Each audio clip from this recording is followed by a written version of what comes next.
thank you for having me over here. Thank you for that very kind introduction. I don't have any presentation. It's just like you've read Peanuts. You can't do without a blanket.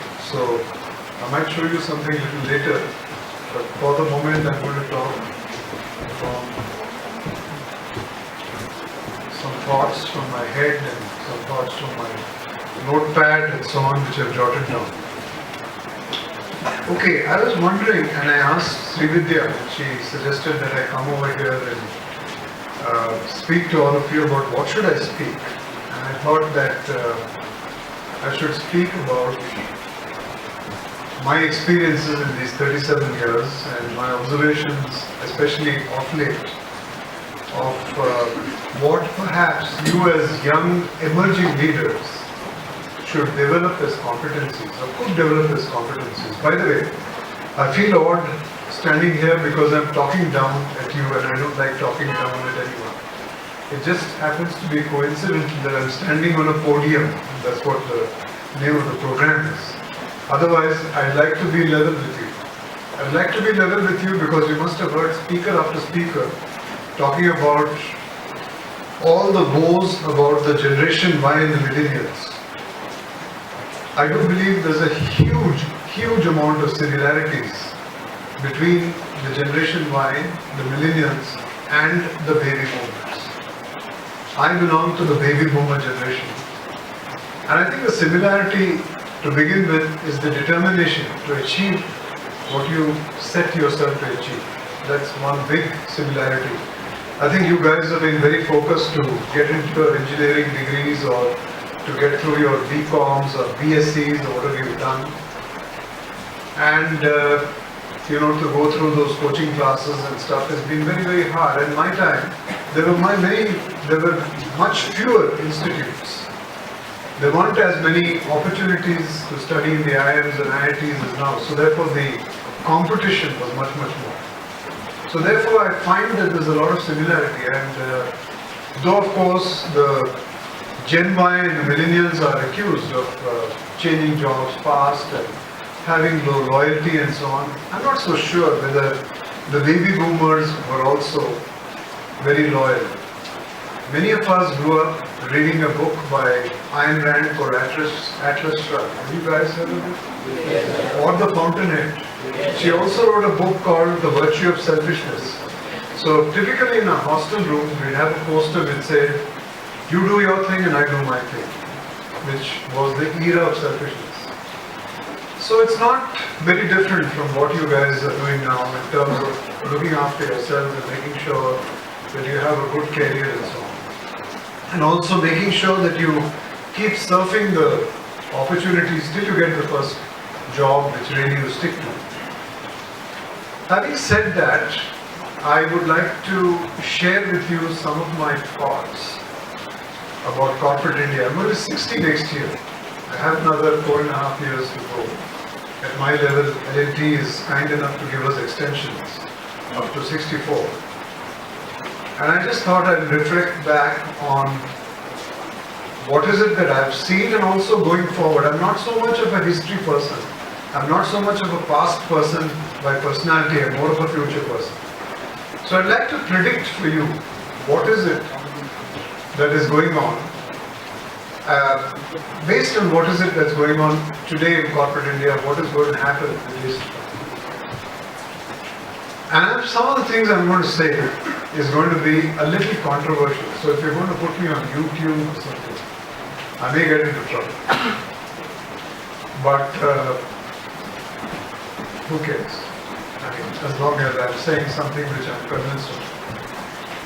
Firstly, I think we are still living in a very feudal world. Corporate India is feudal. It has levels. It has hierarchy. It has an environment of respect which is derived from where you sit. It is more driven by position power than driven by referral power. French and Raven, makes sense? 1957, 5 types of power. Your OB professor has been teaching you that or no? Haven't? Then don't worry, Google. Formula for everything is Google. So, one of the types of power which you perhaps can try to inculcate is referral power. And referral power means if Tendulkar holds up some sports shoes which are Nike or any particular brand, it makes a reference to something which is excellent. So that's why it's called referral power. That means he has gained a status in society because of which people refer back. Maybe the IT sector, maybe the knowledge industries are changing and going more towards knowledge power. But I think in the days to come, what you would be seeing is much more of, shall we say, gravitation towards respect for knowledge and respect for those who can make a difference by disseminating what they know. So perhaps what you should be practicing right from now is egalitarianism, right from the way you look at people who are, let's say, the middle workers. Actually, the middle workers is a class which is disappearing. The middle workers are those who have just done high school. Your taxi driver is a middle worker. I got into a conversation with the taxi driver who drove me here today. And I think it's good to be respecting them. So, in this feudal kind of an environment in corporate India, I think what is very important is to understand the effects of a chain of command and the span of control, and to try and to influence your organization to work through the chain of command. You all know what is chain of command. N, N-1, N-2, N-3, N-. To try and compress it as much as possible. Now, you don't compress it by doing away with levels. We live in a world in India where sociologically we are used to something called Sanskritization. This is a word used by a professor called M.N. Srinivas. All of us aspire to grow in the caste ladder. This has nothing to do with the caste of Brahmin and so on. But the DNA of wanting to grow in the caste ladder also percolates in industry. I have this need to present a card after I get my first placement of being known as manager. Senior manager, AGM, titles turn me on. So you can't do away with levels in India if you are going to be a leader who is going to influence organization structures and organization designs. But you can affect inter-se reporting. You can have a discipline that in my organization structure, I will not have more than 4 levels of reporting. So it goes like this, loops up to the end. Why do you need only 4 levels? Why do you need only 3 levels?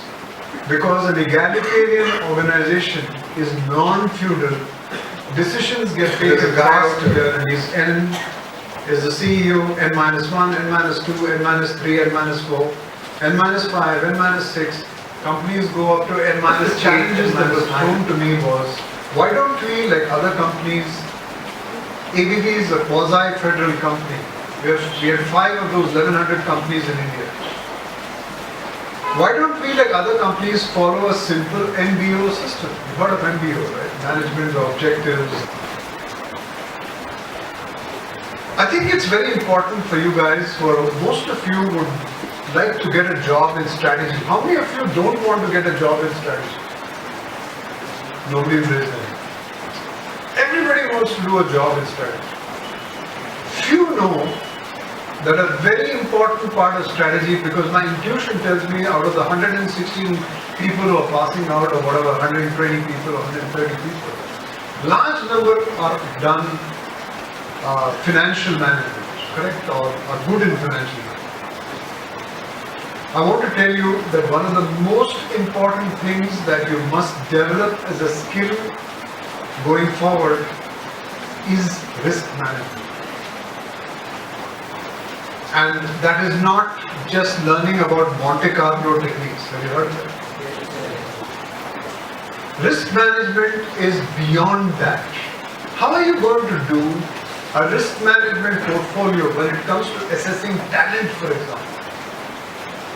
Today there is a huge shortage of talent in this country, especially of leaders who can make a big difference. Remember, you saw one IT company very recently, we went through a huge leadership churn. Because one man can make a difference. A few people can make a difference. A few people can make a big difference to your profit after tax. So, getting that one person with all those ambidextrous skills, must have domain, must have strategic skills, must have the ability to lead teams, I tell you, is one of the toughest things. I bow down with humility after 37 years of experience in HR about my own ability to spot and get talent. It's one of the hardest things to do. Your ability to draw up a risk portfolio of not having the right talent and the company suffering because of it, in spite of all the organic growth plans of acquiring that company and merging with that company and acquiring that customer and so on, is going to be extremely important, which I'm not sure whether your quantitative Monte Carlo has or not. I'm not sure. Because the methodology of assessing a talent risk is going to be very key to the success of every leader, every manager. You guys are growing up in a fantastic world. I never had the benefit of something like, is it called Viaduct? That's the competitor to LinkedIn, right? There are 60 million followers, where LinkedIn has 360 million. You can reach out to people today through social networking. You can reach out anywhere in the world. This person in the world is not by just having a LinkedIn license and an account there, but by using your techniques which you've learned perhaps in school and college. Have you guys heard of something called a Boolean modifier? Boolean equations? Yes. Same. The what we learned in algebra, BODMAS, no? Brackets first and all that stuff. That's the way to reach out. So that's another skill and competency that's going to become very, very important. I also want to tell you that the kind of challenges that you will face as managers and leaders is very, very different from what your juniors, your seniors have faced or will be facing. Take for example your ability to hire people. Your ability to understand global taxation is extremely important.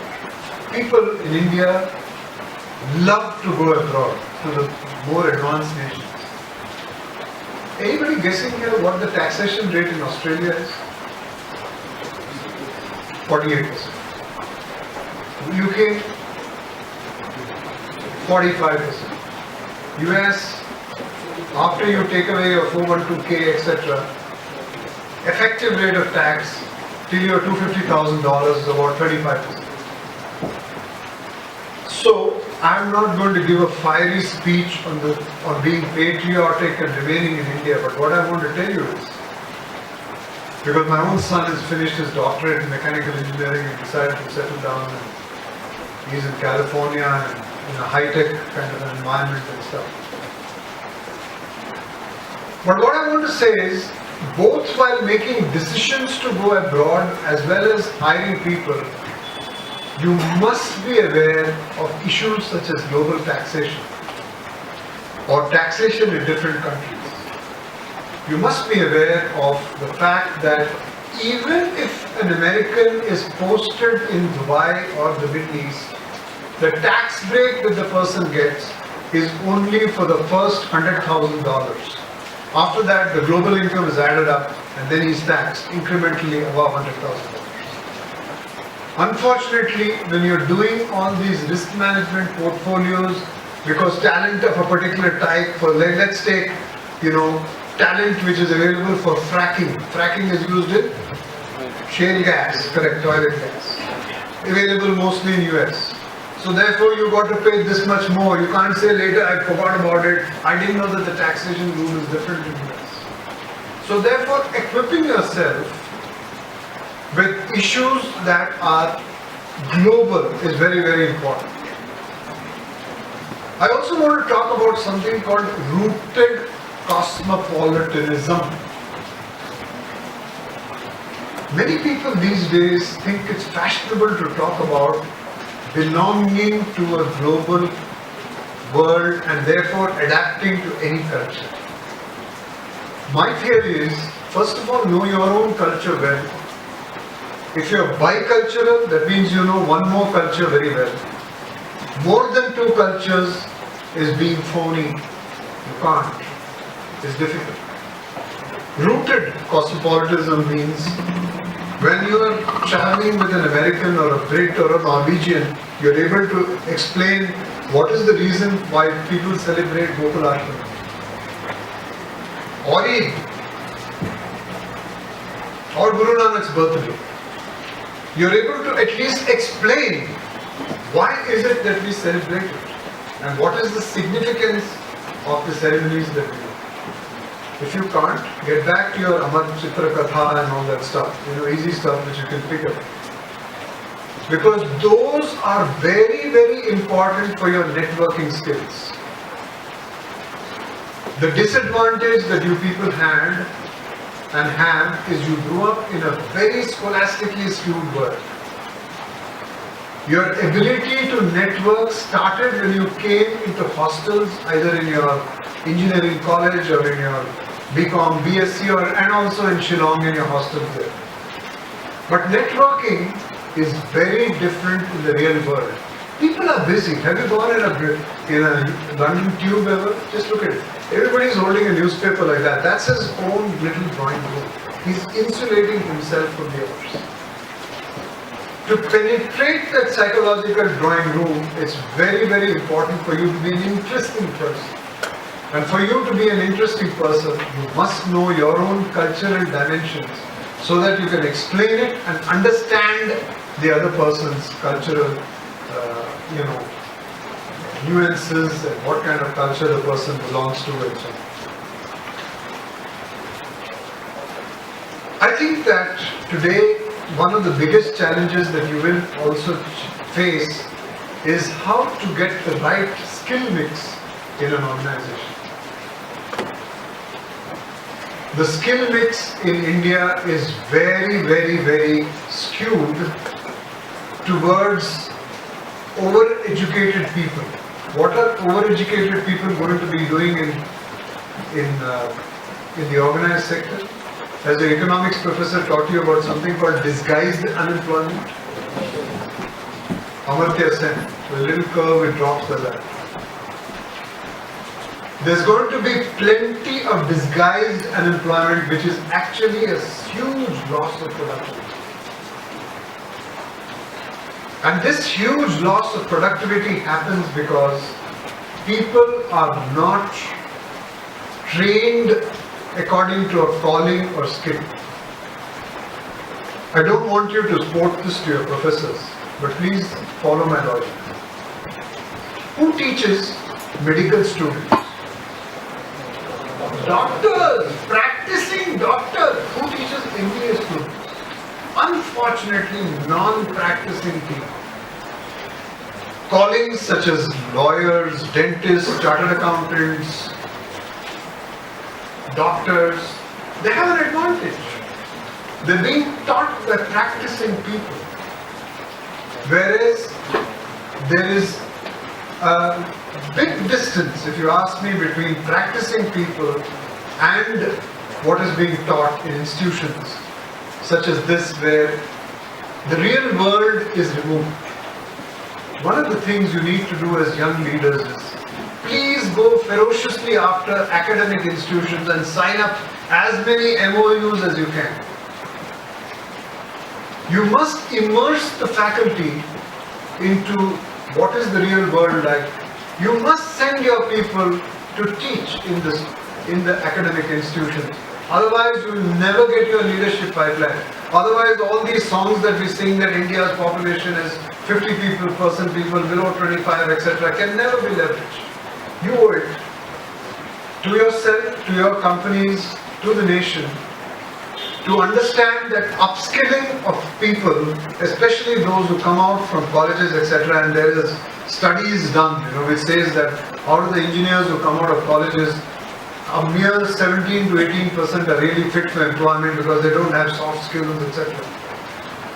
So it's important for you to think of how you can bridge this gap between academia and institutions, and start thinking now of how you can do that.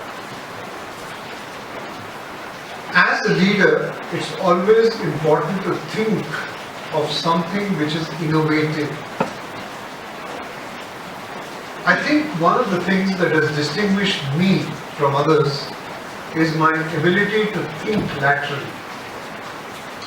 Now they say that, this is common stuff which you must have been taught in your OB classes and so on, that people are left-brained and right-brained, and some people are better endowed with stuff like sketching and things. Even if you're not right-brained, at least nurture and admire those who are right-brained. Admire those who can think laterally, who are different. We are amongst the world's most innovative companies, Larsen & Toubro.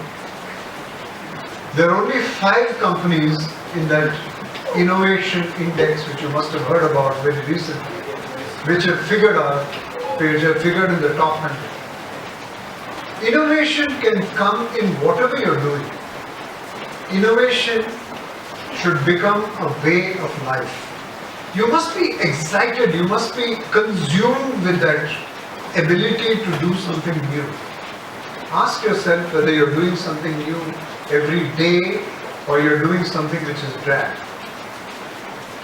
And I think that if you have to contribute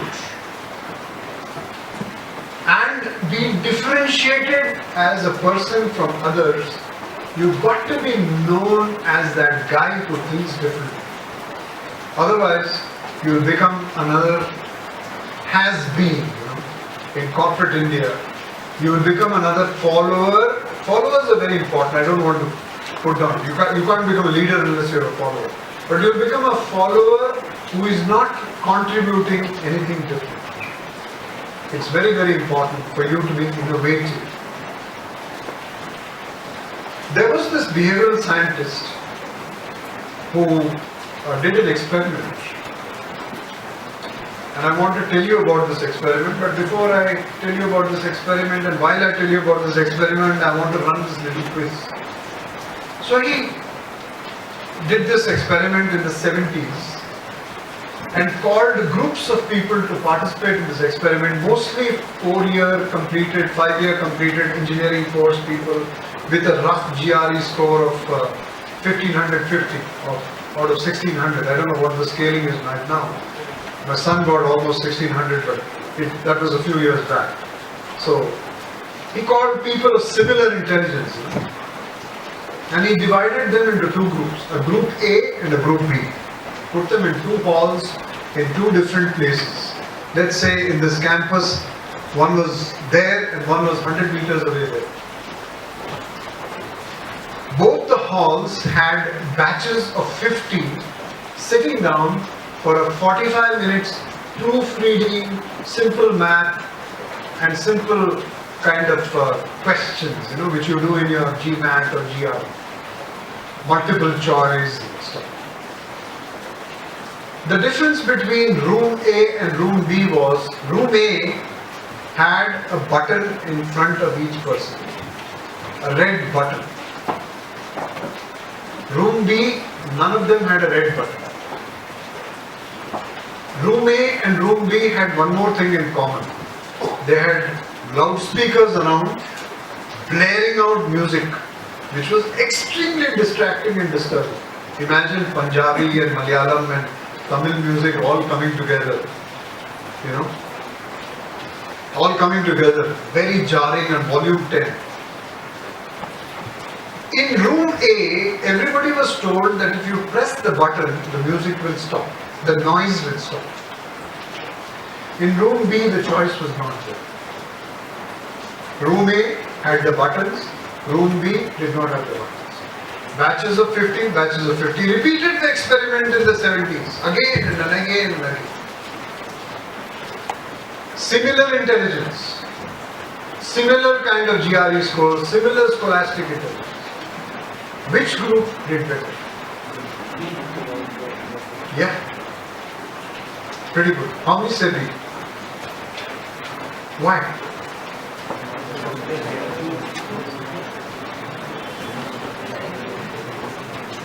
They didn't have the button.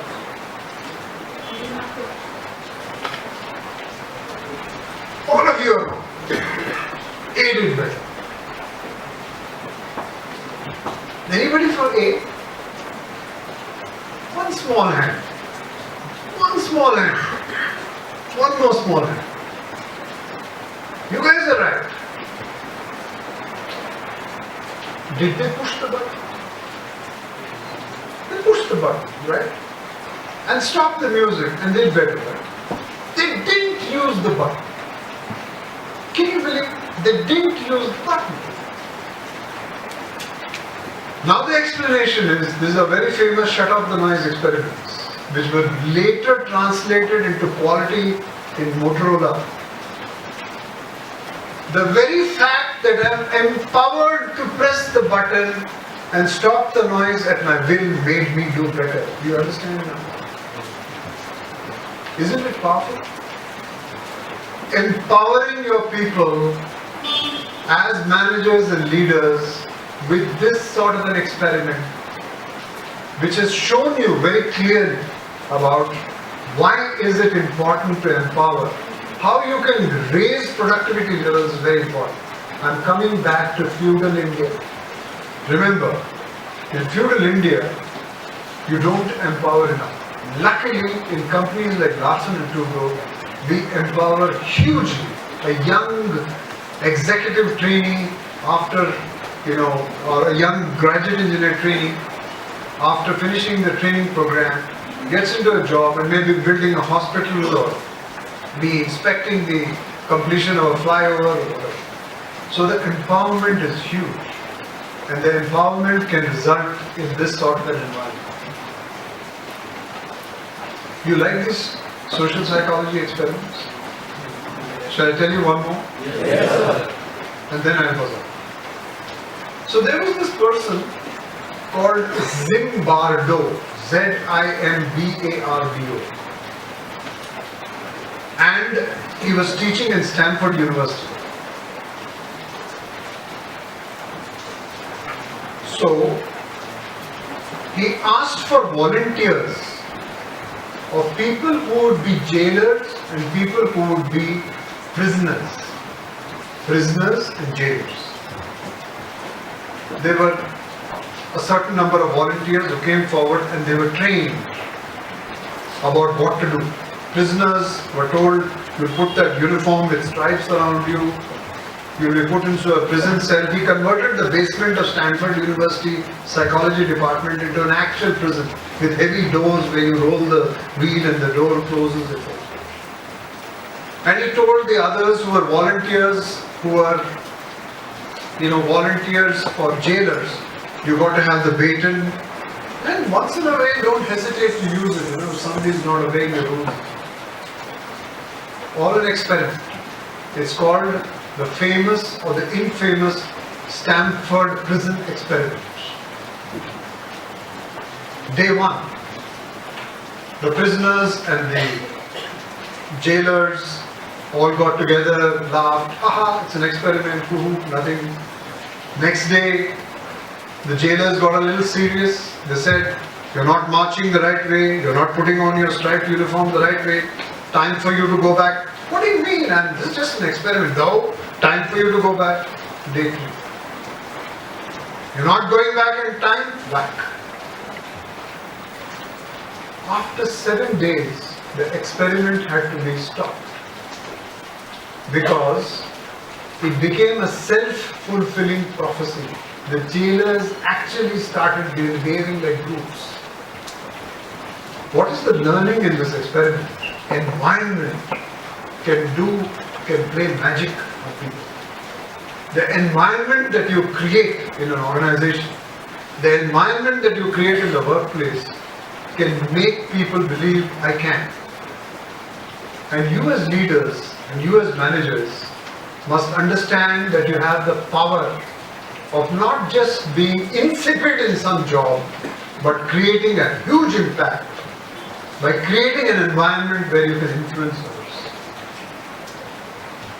So I talked a little bit about innovation. I talked about the need to be, shall we say, different in terms of the hobbies that you have, etc. So I want to show you something which you might enjoy seeing.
It's in my drawing room. 72 feet of layout. I stood on a ladder for, not continuously, for 3 months. So my passion is two things.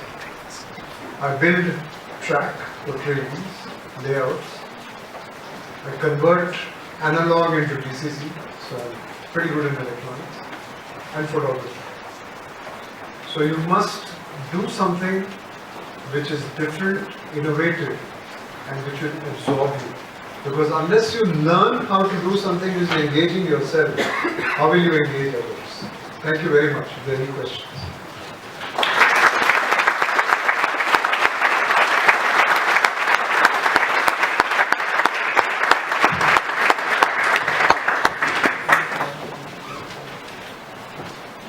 Feel free. Any questions?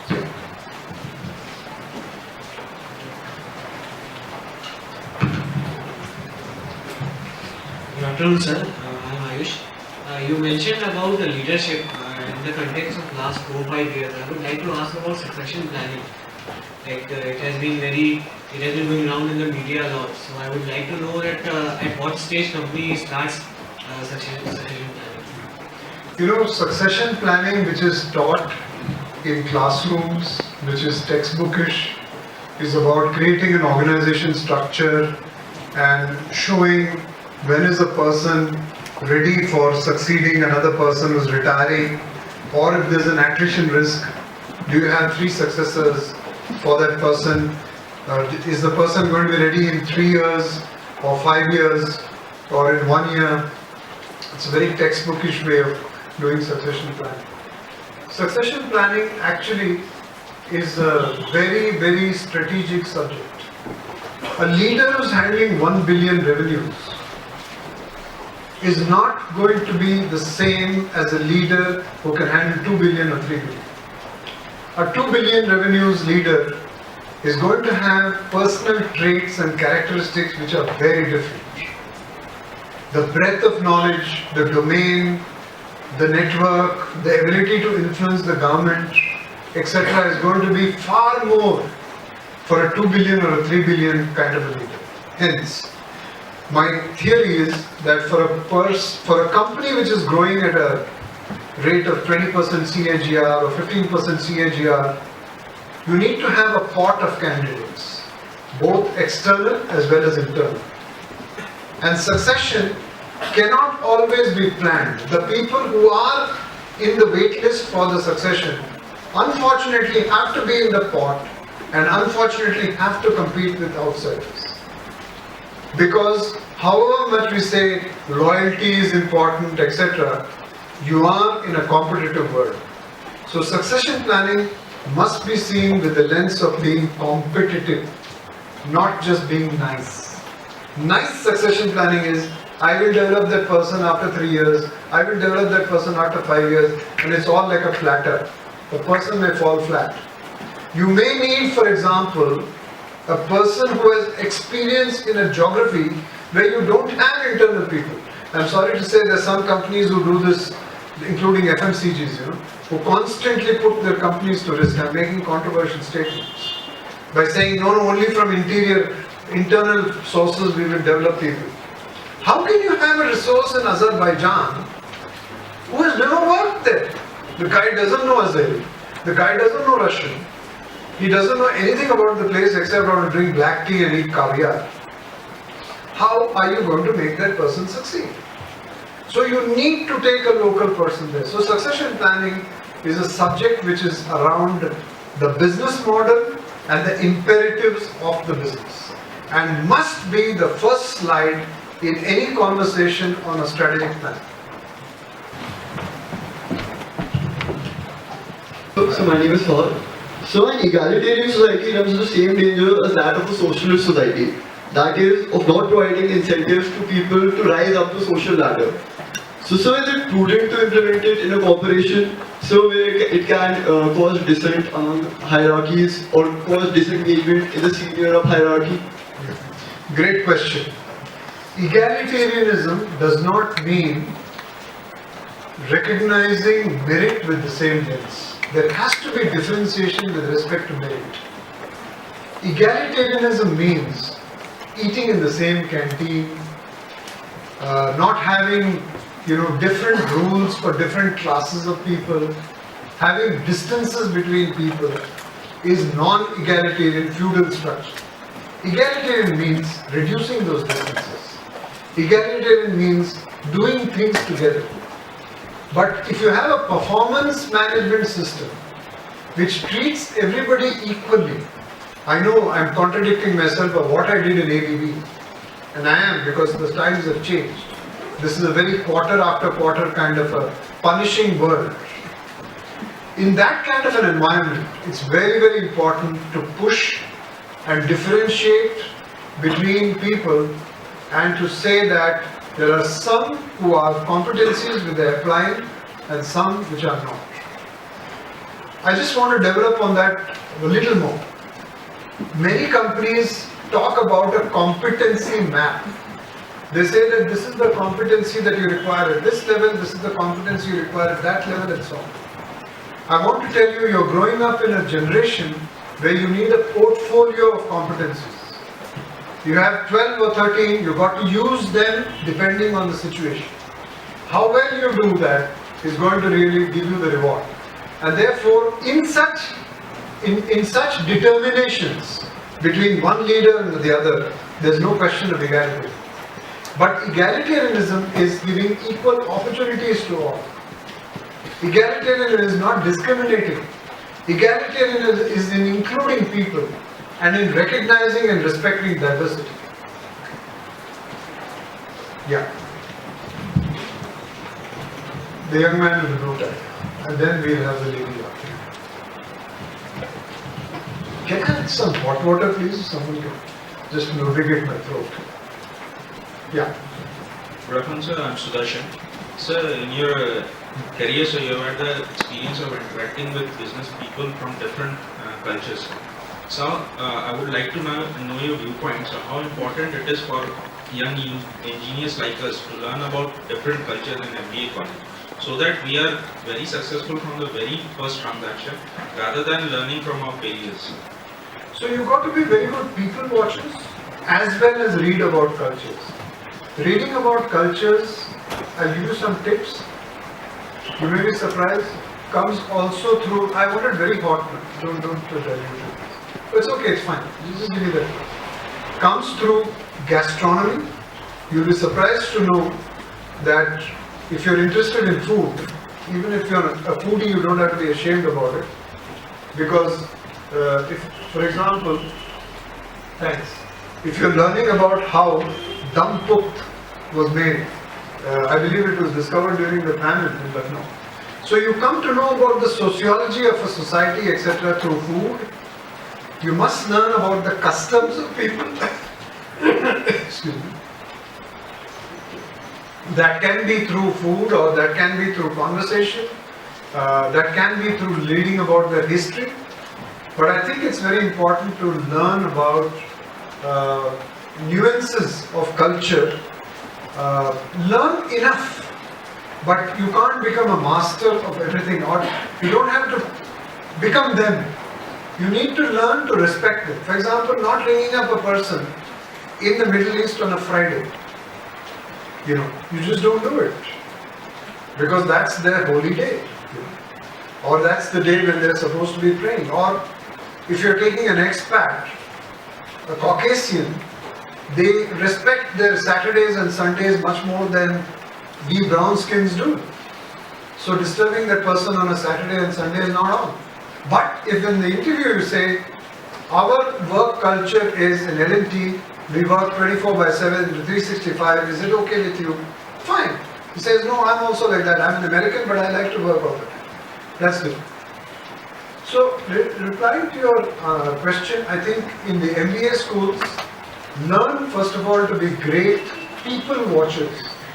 Watch people around you. Why do they behave in a particular way? Why is the person shy? Why is the person extrovert? Why is the person very particular about how they keep their clothes in your hostel room? One little angle of the pencil chain, the person will yell. You know some people like that here? I know also. And then the others who are absolutely use the Hindi word bindas. Their clothes will be strewn all around. So study them. There are different types. There are personal preferences of life.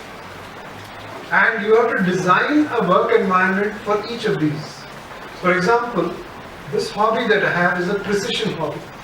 For me, time and precision and soldering things together in a very precise way is important. That's the personality I belong to. The others for whom this makes no sense.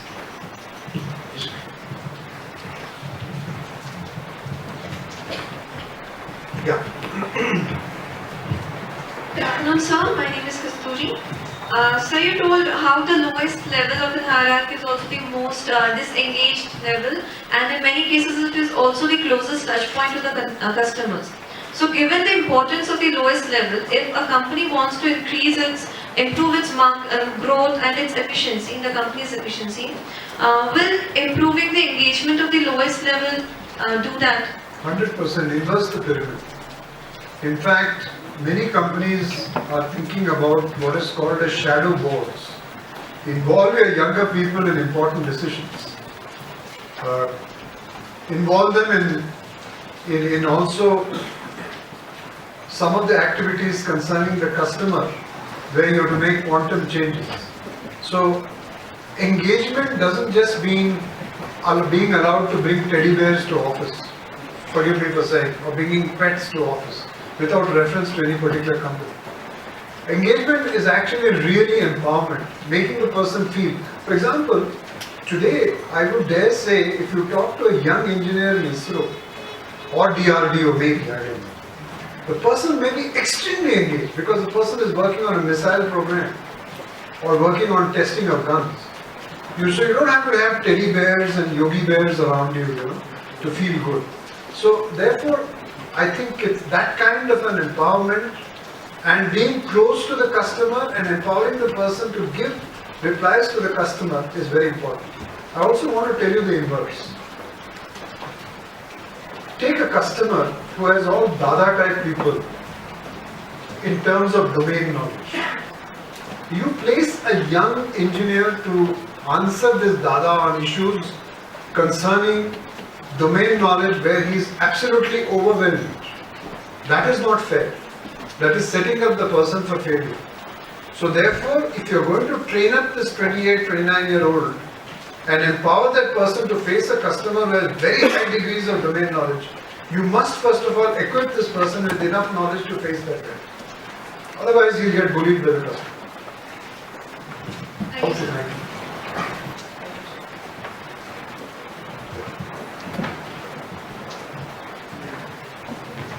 Good afternoon, sir. I'm Disha.